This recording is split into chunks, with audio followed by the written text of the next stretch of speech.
And the top of the evening, everybody. Chris McDonald with you on this Thursday night, the 6th day of March 2025. We are grateful to have this old guy with us. This his first official 2025 visit to the McFiles, but he's been a guest before. Victor Avila, such a patriot, such a fine friend. Victor Avila Speaks.com is his website.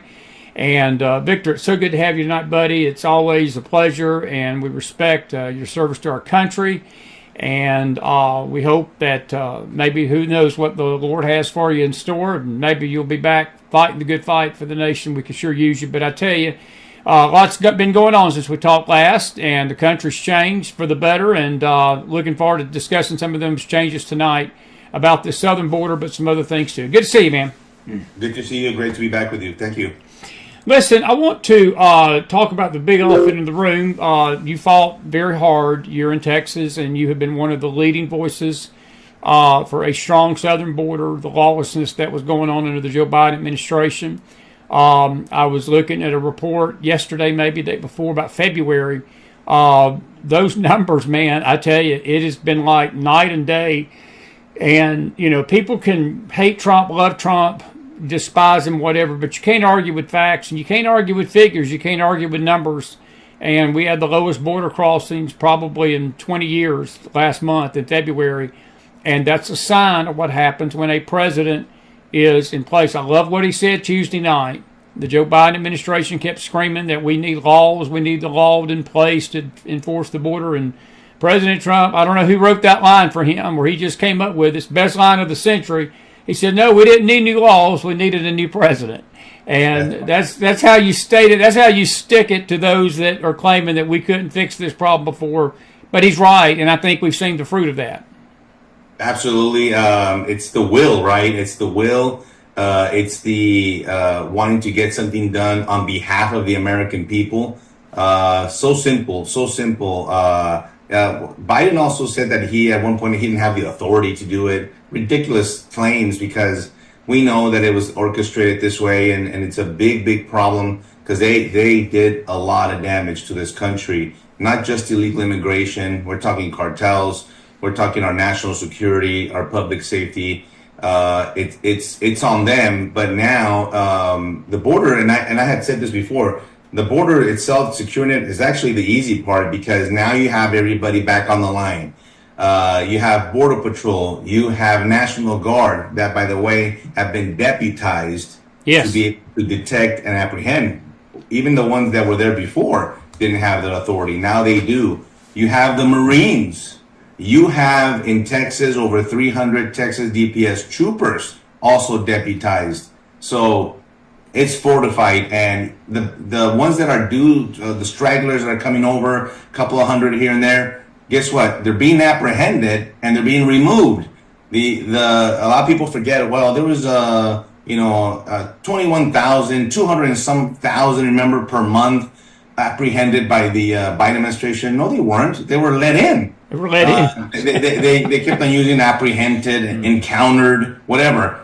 They were let in. That's what the big difference. Catch and release is over. It ended on January 20th, and people are getting processed right there on the line. Now, of course, the big one is the people that are already here, and the removal. It's not easy. It's not an easy task, because they're spread throughout the United States and different communities, and it's a steady process. I think it's going to get better. I think as more positions are filled and different, and like the dust gets kind of settled in, and the administration, gosh, we're only six weeks in, and I think you're going to see a more methodical process, a more streamlined process of grabbing a bunch of people that are undocumented. Plus, there's almost 2 million or more of the bad ones here that we know about that are prior deports, have deportation orders already issued, have been in a county jail or a prison system, and are still walking around. I mean, I think a couple of days ago, Chris, Denver released a Tren de Aragua member, which is a terrorist now. It is. And I put it this way, I had to respond on I really rarely respond on X, but I had to put on that Denver released a terrorist.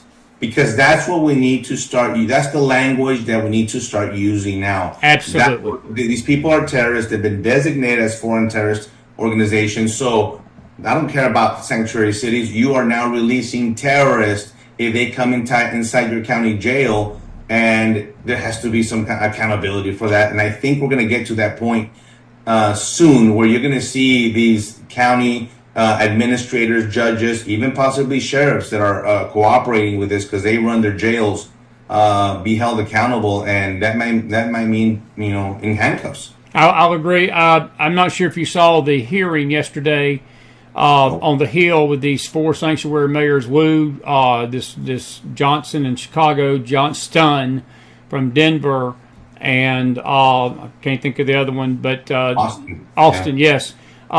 It was a joke. I mean, it was a complete joke, their explanation of why they did it. And I'm with you. I think that, what I hear, we get feedback from our audience, and I think that the consensus is that until there is an arrest, until there is a public arrest, that Holman shows up and puts some of these mayors in handcuffs, I think they're going to keep trying to do it, Victor. And I know that that's a bad, when I say it's a bad media image, but I have to tell you, I don't see any way else doing it, because some of these mayors are so hard-headed, and I lay this at the Democrat Party. I watched those people Tuesday night, as vile as they could be, and it was like 2 different universes that we were living in. And, when President Trump was speaking about the families that had lost loved ones to illegal aliens, the angel moms, the angel families, they sit there on their seats with no emotion and just smirked and all. But it's time that smirk be taken off their face. And I think Tom Holman, I don't know how, I'm going to get your opinion about this. I do believe Holman has got the guts and he's got the fortitude to do it. The question is going to be, is when all the media stuff starts piling in on him, is that going to make the administration back off? And I hope they don't, because you're going to have to get lawlessness stopped in this country. You've got to uphold the law no matter who is breaking it. And that's got to start at the top. And it does. And I think that, the optics, but we probably haven't seen that in a long time, an elected official in handcuffs. But it's probably going to have to, I agree with you, it's going to have to take that. And it's not like we're doing it to set an example. We're doing it because they're breaking the law. You're either harboring an illegal alien and you're protecting them. That's against the law. You are releasing a terrorist. That's against the law. You can't do that. There's a lot of things that they're violating the law. They kept on saying in the hearing that we're going to follow the law. We're going to follow the law. And they do live in another universe. They do not live in the reality that at least I know and the majority of the citizens of this country live in. And this ideology, they're clouded by their ideology. They're socialist communists that have a different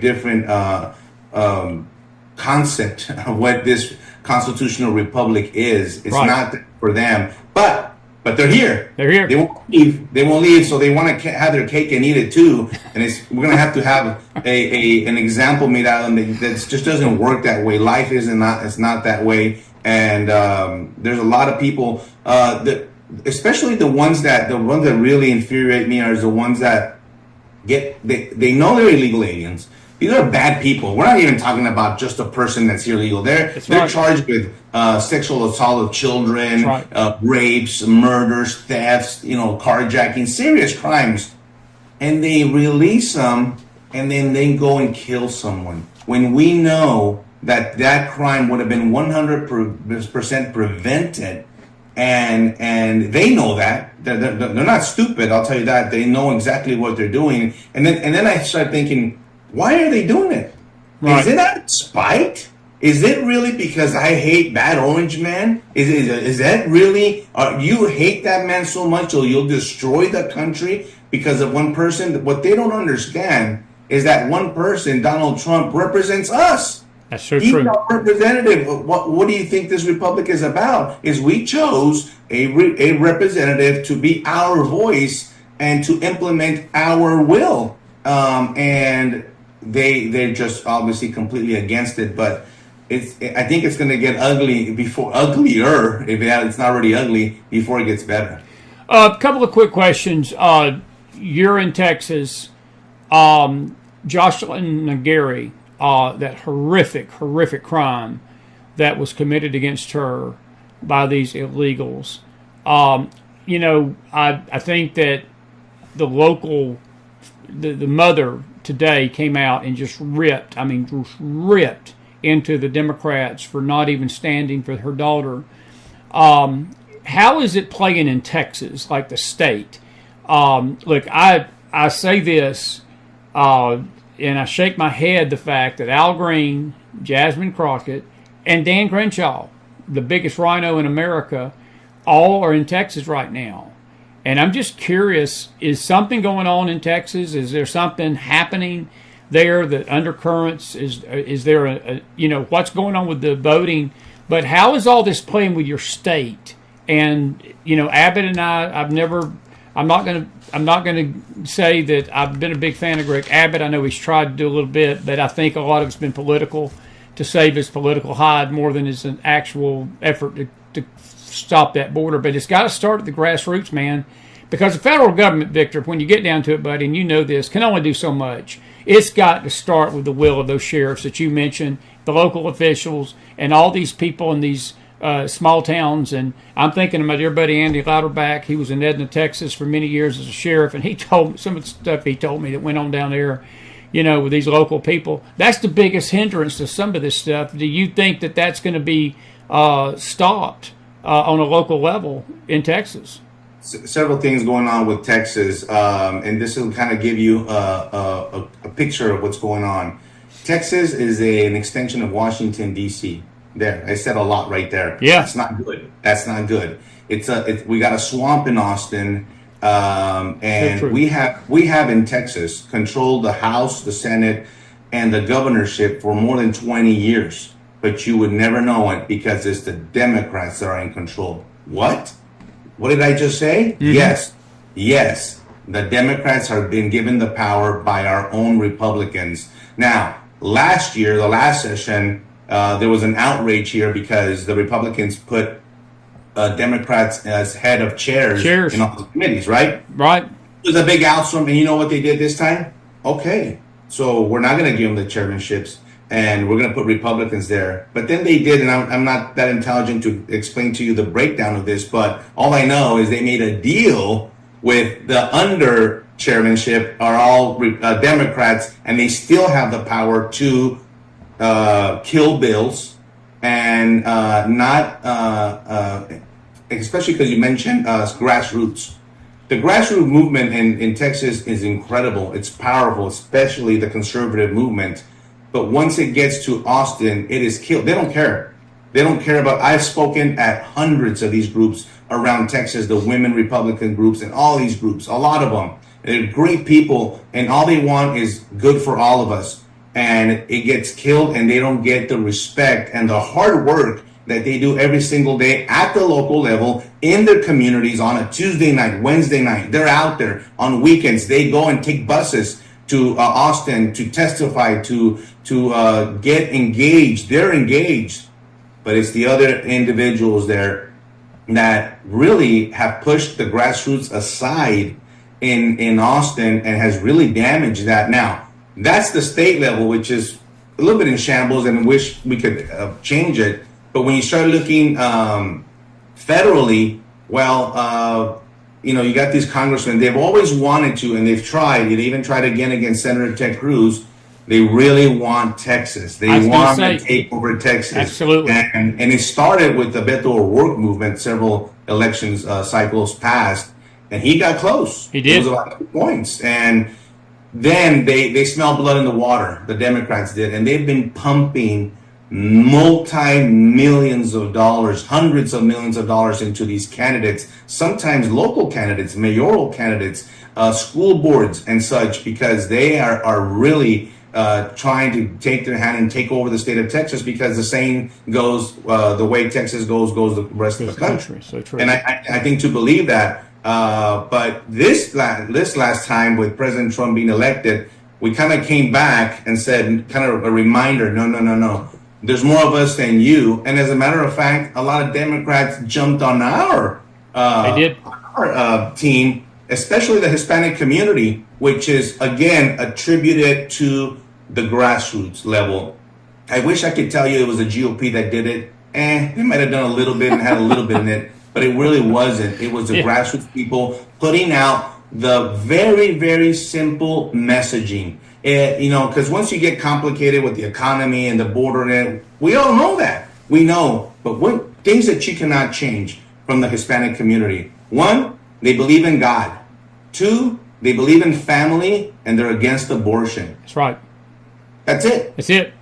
That's it. It was that simple. And there was a really good people down in South Texas and other parts of Texas putting out that simple message. If you vote for the other party, the Democrats, you're voting not only totally against that. They don't believe in anything. They don't care about the family, and they definitely don't care about an unborn child. They'll kill them up to the time of birth.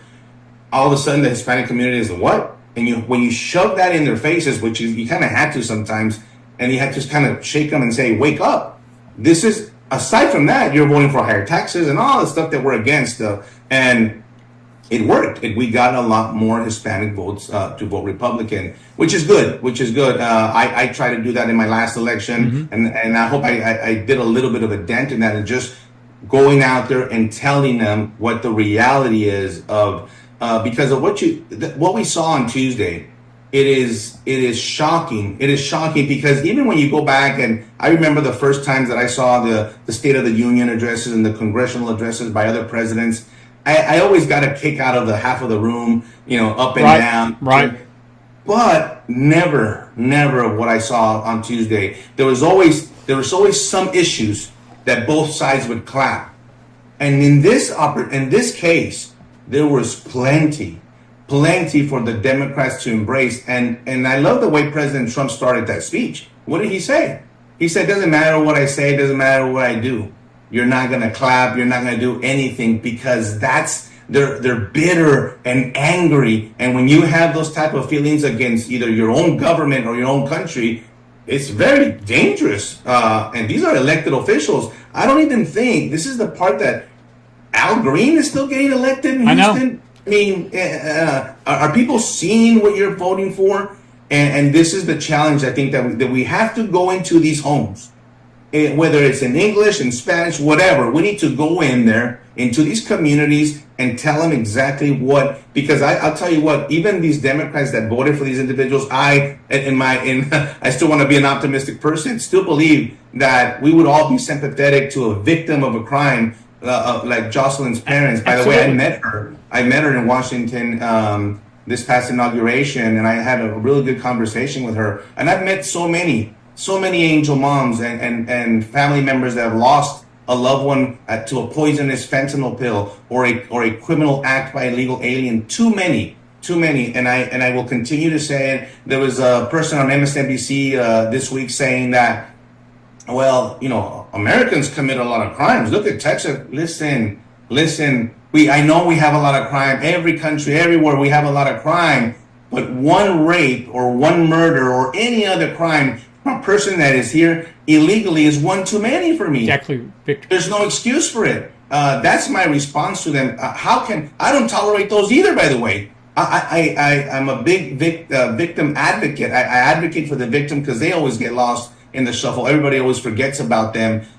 We have to advocate for the victims because these are real people that have lost their real loved ones, and it is devastating for them. Some families never recover from these deaths, and it's horrifying what they've gone through because the cartel brought a fake pill through China, because of the help of China through Mexico, and here we are.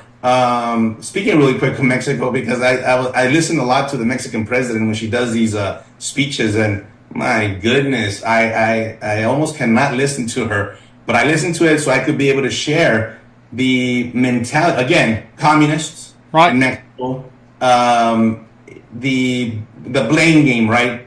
Well, the United States is the number one consumer of the fentanyl. There are a bunch of addicts. Like, they make it seem like Mexico doesn't have any addiction problems. Let me tell you, they have huge addiction problems, but they ignore the elephant in the room. Not once do they mention the cartels. Not once does she mention the insecurity and the cartel takeover of Mexico. As a matter of fact, that's why she's speaking possibly the way she is. Right. Because the cartel is right on behind her on her shoulder, overseeing exactly what she says. And so they're in a tough position right now. I know President Trump pulled back the tariffs today. Something is going on, and I know Mexico is begging for a negotiation here, is begging President Trump to please not implement these tariffs because, she said today that the tariffs would devastate the United States. No, it will not. No, it will not. You know what? My big screen TV, if I have to pay $18 more for it, I will.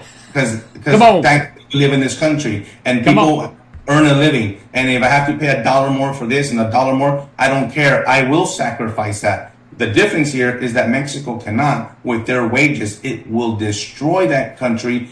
84%, I learned this recently, 84% of the exports from Mexico come to the United States. That's almost all of it. They know the harsh impact it would have on them. So Trump pulled them back. And I trust President Trump. I know he's negotiating. It's on, they're on, they're off, they're on, they're off. And he's like, listen, you haven't done enough. And they're over here like, I got to give you this. And I always say how it is. Mexico has been arresting some people. They sent over the 29 last week, which, okay, good. I want them to send 2,900 more criminal cartel members. But they are taking seizures down. I'm seeing activity that I hadn't seen in a long time. Good. That's what you're supposed to be doing. Remember, let's not forget that Mexico allowed millions of people from all over this globe to come through their country into ours. They're complicit. They're complicit in this, and they have to be held accountable at some point. Wow, I'm okay with the cooperation. I worked in Mexico. Let's do it. Let's cooperate. But what I don't hear from Mexico are these words. Let's take on the cartels. We are going to designate them as terrorists also. Our own government's going to designate them as terrorists, and we're going to join forces with the U.S. forces, and we're going to take them out. I don't hear that from them. They're trying to quasi-cooperate right now. They are letting our military fly over Mexican airspace. A lot of people don't know that, especially in the Arizona, Sonora desert area. We have drones flying in Mexico. We have U.S. Special Forces training their Mexican Special Forces. So I'm thinking, okay, something's going on. You got yesterday the big meeting down there in Eagle Pass, Texas, with Pete Hegseth, Secretary of Defense, DNI. You got the Vice President. Hey, what's going on here? It doesn't take a rocket scientist to think. Pete Hegseth had been to the border twice. He was with Tom Homan in El Paso a few weeks ago. Listen, this is the merger that I talked about a long time ago. You did. DOD resources are merging with DHS resources. Boy, did we need that, right? And I'm not just talking about assisting and observing. I'm talking about collaborating with intel and possible some kind of enforcement. I don't think all this setup is for nothing. Something's going to happen. I'll agree, and I think that your words are being confirmed even by Pete Hegseth. He basically said yesterday in that cabinet meeting, or this week, he said he's told Mexico verbatim, you either handle your cartel problem or we're going to come down there and handle it for you. And I think we can read between the lines and we understand that. And you know what's so sad about it, Victor, is the cartels are almost like the Middle Eastern terrorists. They only recognize strength. And I saw a video tonight, or read a report. I was glancing over it. We're going to save it for our news wires later. But one of the cartel members was given an interview to the New York Times tonight. And he basically as good as said what you just said. He said, we are on the run because Trump has made it his business to make these people uncomfortable. And you know, the way I look at it, it's a good thing. If the cartels are sleeping with their eyes open and concerned that they're going to have a bomb dropped on them, good. I don't see anything inhumane about that. Absolutely not. They have blood on their hands. They have blood on their hands, brother. So I'm all for doing what we have to do to disseminate or eviscerate them from this earth. There's other people, and some of them are some of my friends and colleagues are saying that the cartel might not fight back. And I'm like, really? You think that? You really think that? That they think because they're cowards and have no loyalty? I don't think so. I think they're too money driven. Their avarice for the power and the billions of dollars is not gonna just, oh, okay, it's over, the party's over, let's give up. I don't think so. And I'm not really worried so much about the ones in Mexico, because that's the easy part. I'm worried about the ones that are here. And they're more difficult to detect. That are I gotta say this because the president of Mexico, Claudia Sheinbaum, said, well, United States has cartels too, because who's selling the drugs and who's distributing? And I'm thinking, don't be a moron. Don't be a moron. It's your own cartel. They're here. Yes. They have permanent members of cartel living in your communities, but people think it's this rugged, tough-looking guy with a cowboy hat. No, he's a CPA. He's an attorney. He's a money launderer. Yeah, he's a finance guy. He's a real estate person. He's a mortgage broker. He's a teacher. They work at the courthouse. This is how we have to change the mentality of what a cartel member looks like. The big difference here now is if anyone in the U.S. now is caught financing or associating with any one of these, they're now terrorist organizations, just like ISIS. Come on, bro. I've been saying that for a long time. Well, guess what? We get to go pick you up because you are a terrorist too. You're financing a terrorist. You can't go finance ISIS right now. What will we do? We go pick you up immediately. That's right. Well, that's the same thing. The difference is obviously they're embedded in our community, and it does take. It's a cumbersome task, but it does take the locals and the state officials to hop on board. What I'm hearing from you tonight, it was really one of my questions for you tonight. Do you think that the tariff pressure, because Trump has put his finger on a nerve, and I've heard the same thing you have from the Mexican people, Canada's screaming about it because fentanyl's coming in on our northern border just like it is our southern. And Canadians are, they're concerned about their tariff situation. But I think that Trump, I'm with you 1,000,000%. I trust President Trump. And I think that it's always that fear.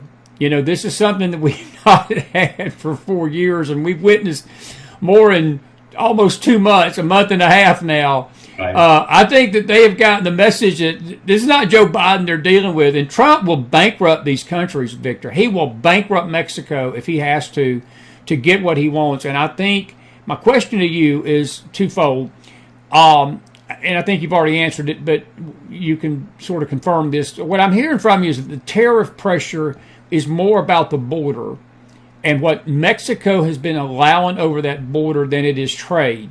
But my question to you is a little complicated. Do you think if they feel like Trump is backing off, that Mexico is going to just say, oh, pressure's off, so we ain't got to do this no more? Or do you think there's going to be lasting change in that country? Because, look, they have got a Marxist leader down there. Make no mistake about it. This lady is as wicked as any leader I've seen in my lifetime over, because she herself has basically talked favorably of these same killing cartels, and she acts like they're her best friend. I wouldn't even doubt if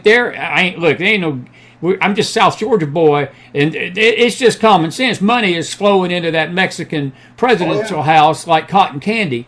But man, this woman, I don't trust her, man. I just don't. And I think if I'm President Trump, I keep this pressure on him. I keep this dangling to say, look, I'm going to hold off, but if you even blink your eye the wrong way about this, I am going to unmitigated hell is coming down on your head before I will let my country be destroyed by your fentanyl that's coming across that border.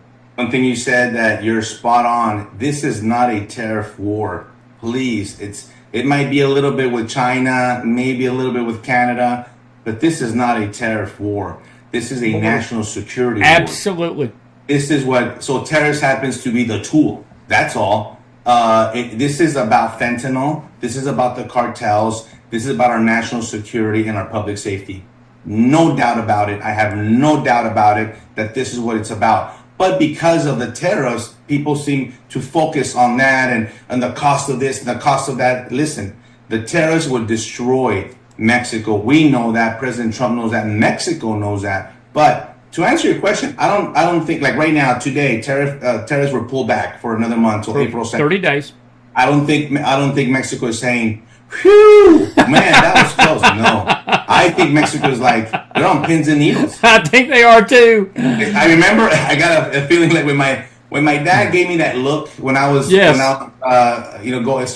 graduate from high school. I still lived at home. I was going to college, and you think you can do whatever you want. And my dad gave me that look like, take it easy because you still live here and you still follow these rules. That's how I think President Trump is. Like, I'm watching you, and I'm going to give you an extra 30 days here. And I think Mexico is they have to. They have no choice. And I think they're going to give up big people. I think they might give up politicians, military personnel, elected officials. I think that's what's going to come down to. Is that going to be enough? No, but I welcome it because it's going to expose what you and I and a lot of people have been saying, that people just don't believe the level of corruption. You just mentioned it. Is it all the way up? Heck yeah. So if they do, this is my concern, Chris, and you're not going to hear a lot of people say this. I'm not liking the sides that Mexico is picking within their country. I think they're favoring one cartel versus the other. The Sinaloa cartel, I think will eventually be disseminated. Will be probably one of the first ones to go. But that doesn't mean that the problem's over. You got the Cartel Jalisco New Generation, right? Probably becoming the most powerful one. And so I don't like that one's been very quiet. No one's really been talking about them, or the Gulf or the CDN, Zetas, and all the others. It's a little concerning to me because I encountered this in my career a lot. You know, we get sources and intel and all this, and all of a sudden we see it directing towards one group only. Right. Taking down, and all great seizures. Oh, we arrested this guy. Hey, wait a minute. We're working for them. Yeah. We're working for that cartel, and we're cleaning out their competition. You always have to remember about that. This has to be a blanketed operation type. In Mexico, I hope they know that, but I hope they actually exercise it that way and not say, look, we gave you all these people, we arrested, and okay, it's over. Forget the tariffs.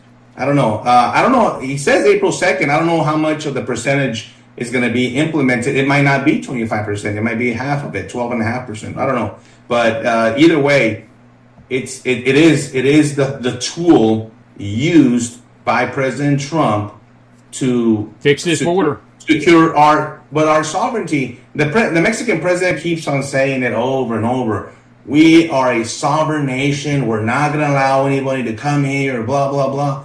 But when I say it and when you say it, because we want to protect the sovereignty of the United States, we're the bad guy. Yeah, that's true. Well, you know what? What about Mexico? They didn't care about ours. No. Neither did China or Asia or Africa or the Middle East or Eastern Europe. They all came from all over the world and disregarded not just our sovereignty, our U.S. Constitution, and the rule of law. Dennis Floyd got a statement in Facebook tonight. It's funny. He says, since President Trump's trying to make Canada state number 51, he said, would it be possible that Trump should make Mexico number 52? I'm not going to answer that, but I think that's pretty funny. Beaches are nice. I put it like this. If Mexico don't follow, if Mexico don't get in line, Trump's probably going to get up on a podium one day and say, you know something, I'm just going to take over Mexico too, because I think Trump means it. I don't think he's joking around.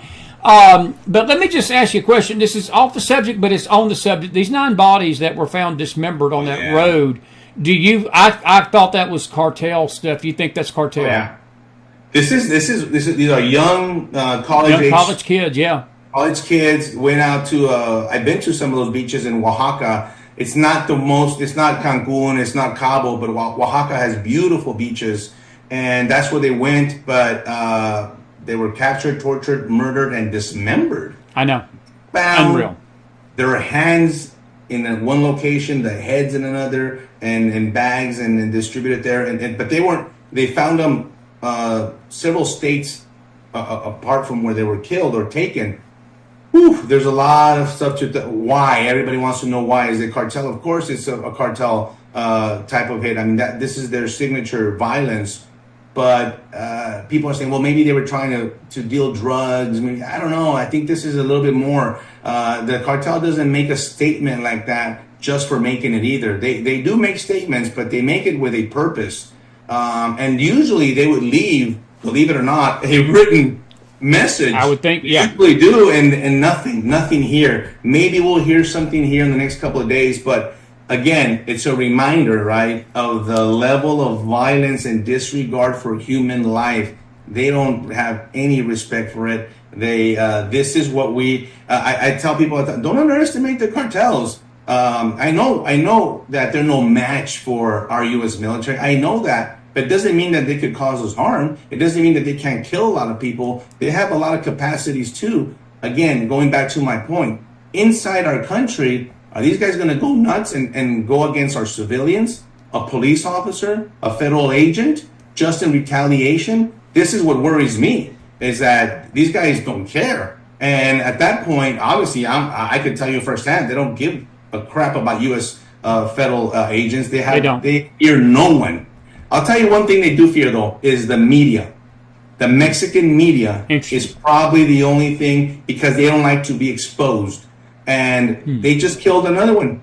They just killed another journalist this past weekend. And you know who they're killing? Influencers in Mexico. Wow.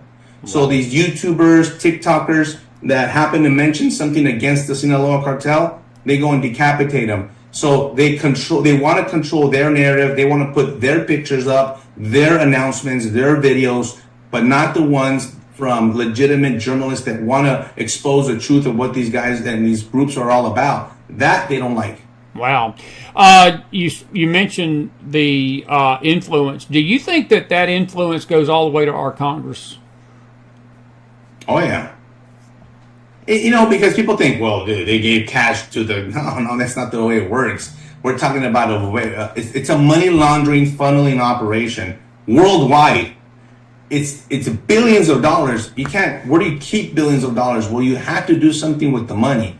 So the money goes back south, but then it comes back north, and the rest of the world gets incorporated in the world banking system. That's how much money we're talking about here. We got businesses that at one point were completely illegitimate businesses that they've laundered the money so long that it's completely legit now.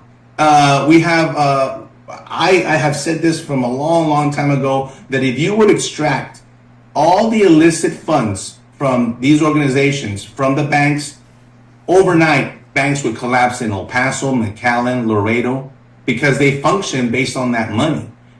We would have a recession immediately in these towns, border towns, because I'm not saying that all the people that come from Mexico are cartel members, but a lot of the money that is in the cartel money in the malls and buying cars and all that is incorporated as part of it. So part of the designation of them as FTOs is to hit them where it hurts the most and take their assets, take their bank accounts, their money, and their properties. That's where I think you're going to start seeing that happening very soon. I do too, buddy.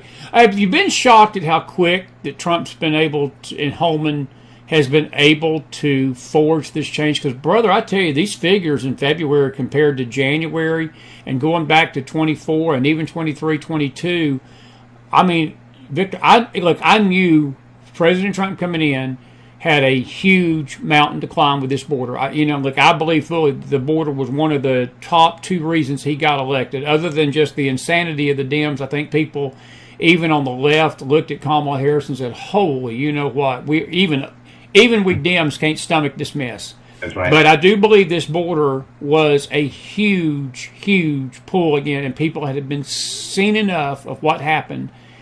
But I've been shocked of how effective he's been just in a month and a half. Because I really didn't believe that he would have the will of the people behind him. But I see nothing but people saying, you know something? 78% of the country is agreeing with what he's doing. That's right. That's a massive amount.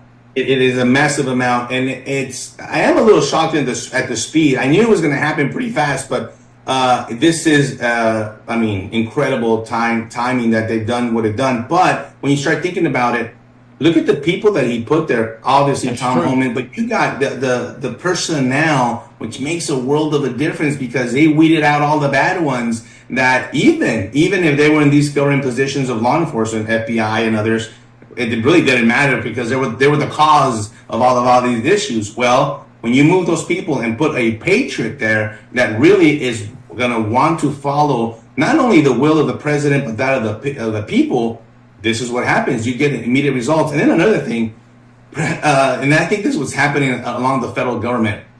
And I say it might be a little controversial, but listen, a lot of people in the federal government got very complacent in the last, not just the last 4 years. Remember, it started with Obama.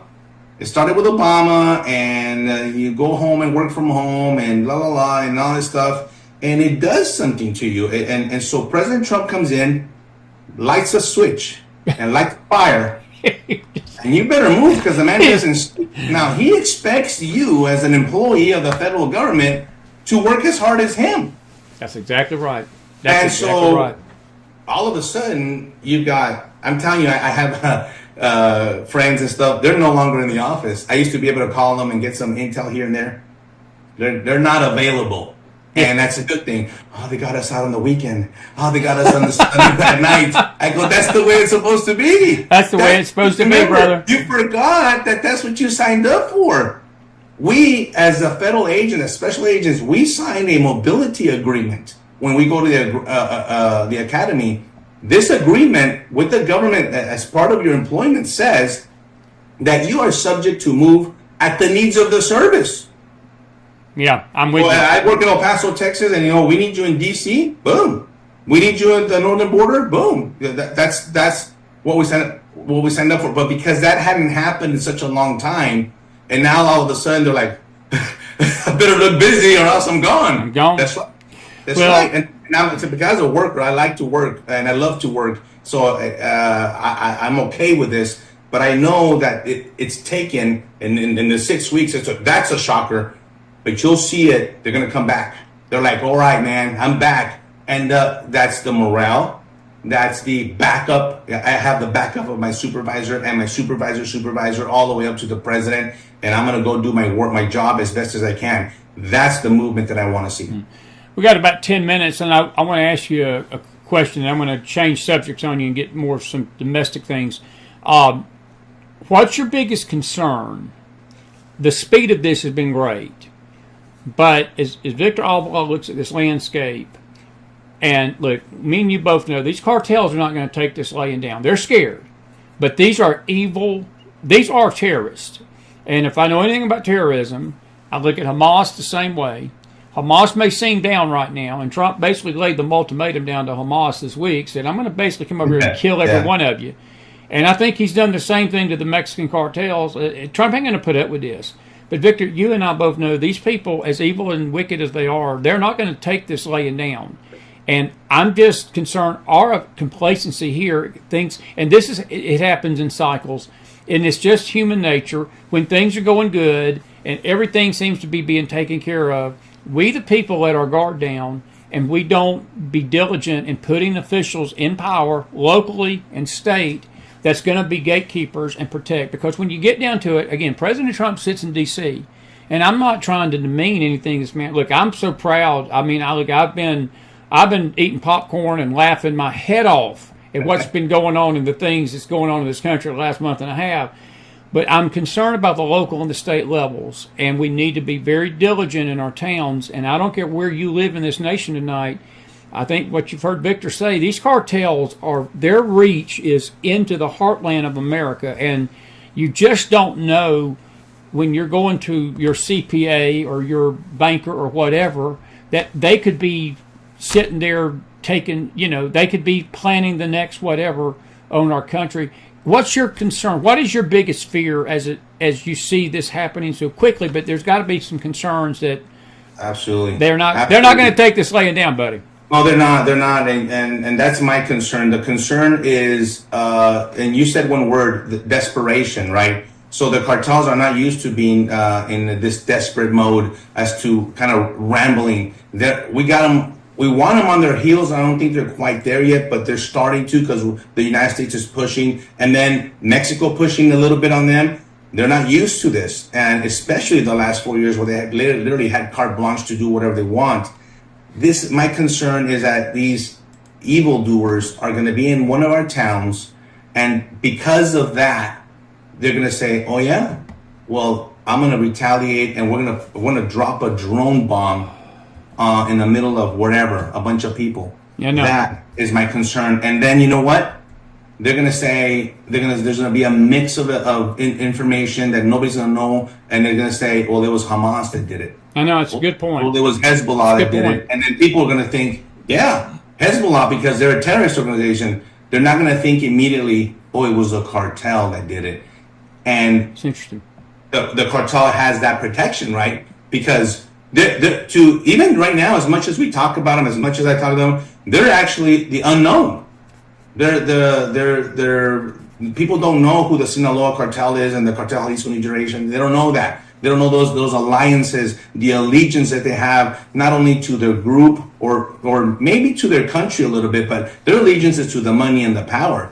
And sometimes I think that they get off with the violence because people ask me all the time, don't these people have to be drugged up or on alcohol or on something to be able to do that? I said, I wish they were, but I tell you what, I don't think most of them are. I think they run ice through their veins. They're cold, and this is a different breed of illegal. Oh, by the way, a lot of them illegal, of crazy individuals and they're capable of. They just killed a rancher, a U.S. on the Mexican side with an IED. An IED. What makes you think they can't put an IED on the ground here somewhere in the United States? So true. We know they did it. We know they've done it. Car bombs, IEDs, shoulder-propelled grenade launchers, RPG. They have military-grade weapons. Now, again, I'll say it again.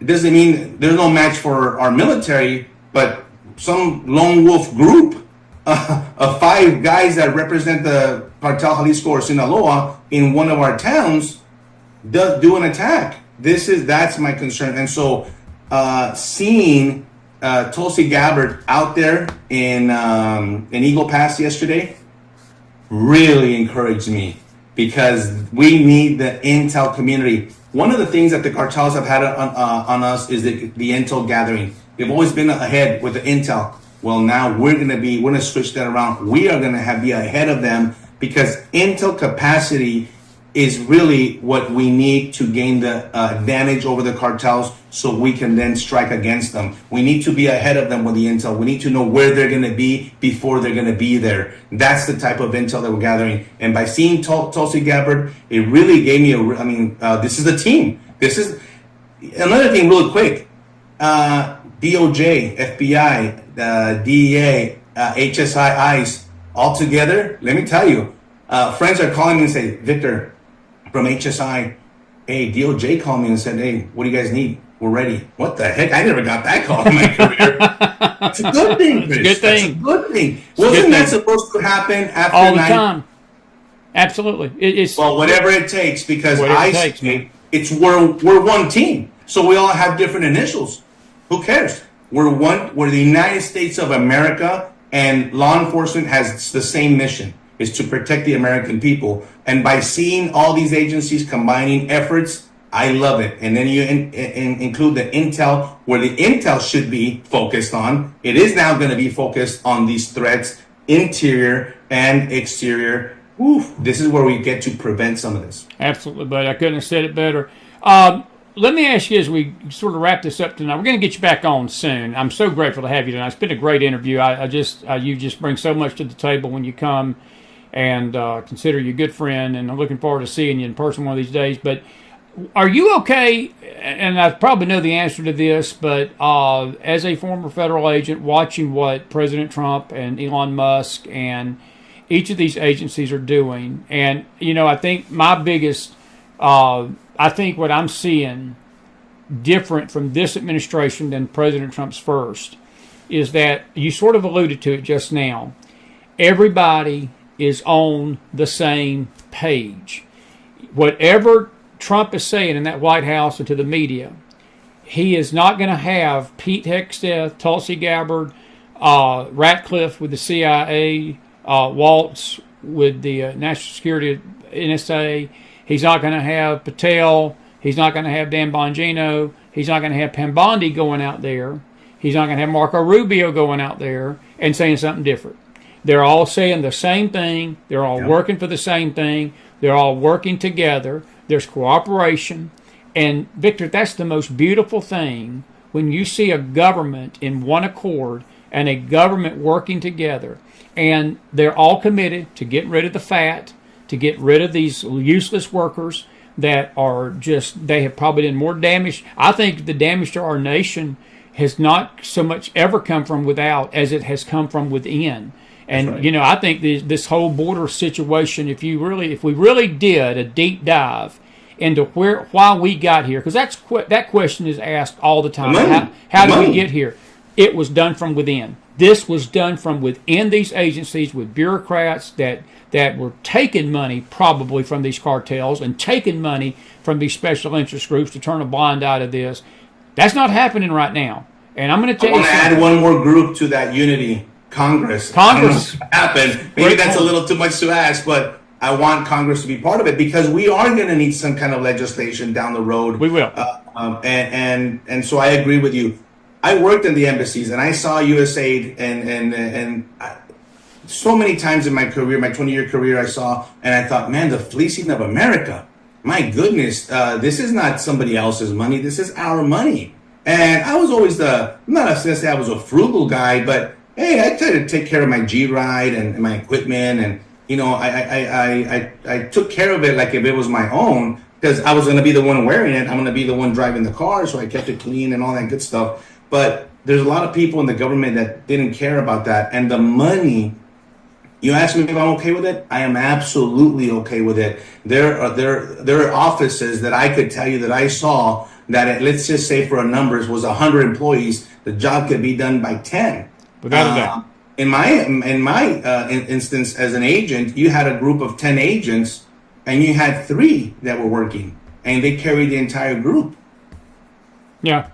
We need to get everybody moving on board. And you know what? If you didn't want to be, that's why they offered you, go ahead and go. Yeah. Take the leave and you get paid till September. Find yourself another job. Good luck with that in the private sector. The private sector, my wife works for the private sector. They would never ever tolerate that. And this is different. President Trump is governing like a CEO right now. Absolutely. Absolutely. Hey, I got a good question for you before I let you go. Let's go, man. The cartels, you mentioned the rocket, the shoulder launchers and the high-powered military stuff. Where are they getting those weapons from? That's an excellent question. Yes, And that's a great question. Mexico, all the weapons are coming from the United States. Take it easy. We know that a lot of weapons do go from the United States to Mexico. Yes. Second, I never see a seizure from Mexico. They're a sovereign country. Well, why the heck don't you stop the seizures coming? If we're sending the weapons, why isn't your customs stopping it? I never see customs in Mexico seize the guns. You have a border too. That's my other point. But here's the other thing. The military-grade weapons are not coming from the United States. They're coming from Ukraine, and they're coming from the Mexican army themselves. And they're circumventing the world and making their way back. And so you're not going to tell me that 100% of the weapons, I understand a lot of them come, they send straw buyers. I mean, fast and furious. I mean, I lived through that. We have straw purchasers and all that coming in, buying, duffel bags of AK-47s. I get it. And they go down. First of all, why isn't Mexico ever stopping them at their border? Never, not once not one have I ever seen them. We took them down at the border coming in through, Matamoros. No, it never happens. They always get in. The precursors from China, they always get in. Everything always makes it inside Mexico because of the corruption. But the military-grade weapons, the ones that I'm talking about that they don't sell at a gun shop in the United States, Mexico wants you to believe that all those are readily available, and they're not. You cannot buy an automatic machine gun in the United States, not legally anyway. Those are coming from within the corrupt government and military in Mexico and other parts of the world. Wow. That's intriguing, Ukraine. Next time I get you on, I want us to deal with the situation in Ukraine, get your thoughts on that, because even though we may not think it has to do with what we're talking about, I'm thinking that the connections are very deep. And I'm glad you're going in that direction, because this is This is the epicenter, but the bigger problem is China, Ukraine, Venezuela, Cuba, Hezbollah. Absolutely, buddy. And that'll be our topic next time. And I'll get you on in a few weeks, man. Buddy, it's so good to see you. I want to mention your new website, Victor Avila Speaks. He spoke tonight, man. He speaks and speaks. And I appreciate you. And your book, Agent Under Fire, is still available. And I have a link on that website to get the book. It's available on Amazon. You'd be surprised. It's a 4-year-old book, almost 5.